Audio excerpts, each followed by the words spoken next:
15. I woke. Silence. Pitch black. I tried to move, and sharp, terrifying pains pierced my body. There was a patch of grey sky above me. As I stared, I could see specks of light. Stars. The almost rectangular sky was interrupted by a small black spot. I tried to focus on it, tried to see it. It was a hand reaching over the edge of the well. No, hanging over the edge. Jane. I pushed myself up, trembling with pain. I remembered what had happened, Laura's grotesque screaming, Dylan's swinging pipe, Jane's silence. I reached for her hand, and the stretch made me gasp. My ribs were on fire. Tears ran down my face as I touched her fingers with mine. They were cold. She didn't move. "Jane!" I shouted, desperately looking around me for some way to climb out. I'd put my foot on the congregated metal and it slipped off. "Jane!" I yelled again. My voice was hoarse and dry. "Jane, wake up!" I stretched for the top and discovered that the fingers on my left hand wouldn't grip. They wouldn't even respond. I crumbled back down to the bottom of the window well, scorching pain wrecking my entire left side. "Jane, you've got to wake up!" I moved to the far end of the wall and then tried to run and leap for the top, but the sudden movement seemed to cripple me. I couldn't force my body to jump. "Come on, Jane," I said, spinning in a circle, looking for anything I could find. The ground was thick with dry leaves. I kicked through them. My foot caught on something, and I dug it up, a short 2x4. "I'm coming, Jane," I said through the tears. I jabbed one end of the board into the dirt and leaned it against the side of the well. "I'm coming, don't worry." I stepped up onto the high end, and my head was over the side. Jane was motionless. She was dead. I grabbed at the grass in my good hand and scrambled up onto the lawn, panting for air and fighting the pain. I moved to Jane, brushing her hair from her face. She was bleeding. No. The blood was dry. "Jane!" I yelled. "No!" I grabbed her neck, pressing with my fingers, searching for a pulse. There was nothing. I was crying now. I knelt over her, my face bent down to her lips, trying to feel her breath against my cheek. Nothing. Blood was everywhere. Face, neck, arms, legs. Gripping my useless left hand with my right, I pressed down onto her chest. Over and over, I bent over her lifeless face and breathed into her mouth. Nothing. What could I do? Where could I go? We had no 911, no ambulance.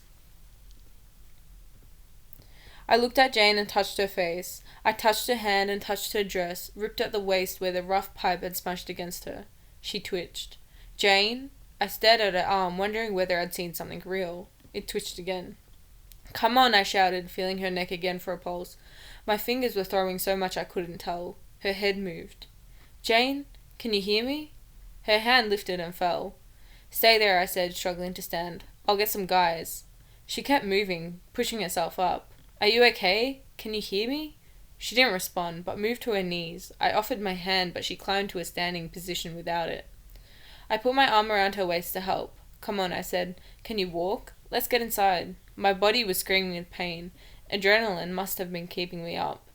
She looked back at me, but her eyes were slightly crossed. "You're in shock," I said, trying to be calm. "Lie down. I'll go for help." But she didn't listen. She took an unsteady step, and then 2 more. She was limping severely on her right leg. "What's going on, Jane?" I said, trying to hold her up the best I could. "Talk to me." She kept walking.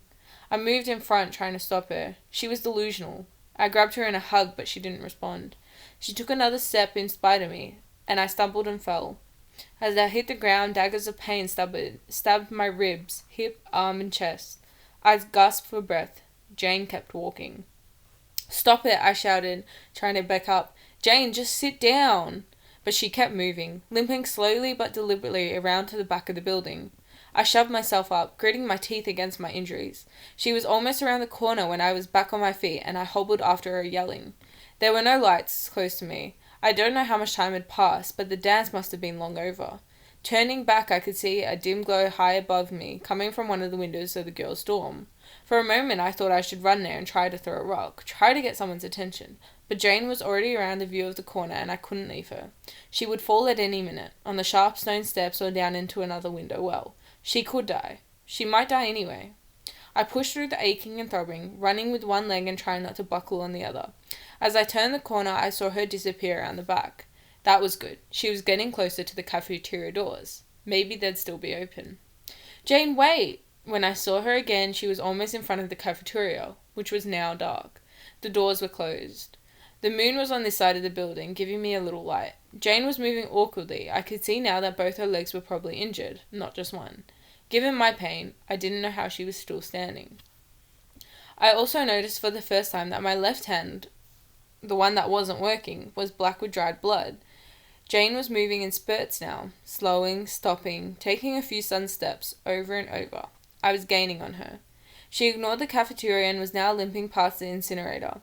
I was 20 steps behind her. I called again, but it was like she couldn't hear me. Dylan must have hit her in the head. She had a concussion. Or worse. I wasn't going to spend another day in this school. I'd get sent to detention for killing Dylan. And Laura. And I didn't care. Jane turned after the incinerator. I followed. She was heading for the door that no one could open. I reached her and grabbed her arm, but she shook me off. Jane, what are you doing? I pleaded. You need to lie down. Ignoring me, she stepped in front of the door. Buzz. Click. Her hand, crippled and stained with blood, took the knob and opened it. I grabbed the door behind her, not letting it shut. She was limping down a cement hallway, like the others in the basement, except that this place smelled like cleaner. Like ammonia. A dim blue bulb hung from the ceiling, and as Jane passed beneath it, her skin looked pale and dead. The hall opened into a long, narrow room that reminded me of an old hospital. There were cupboards along one wall and empty shelves above them.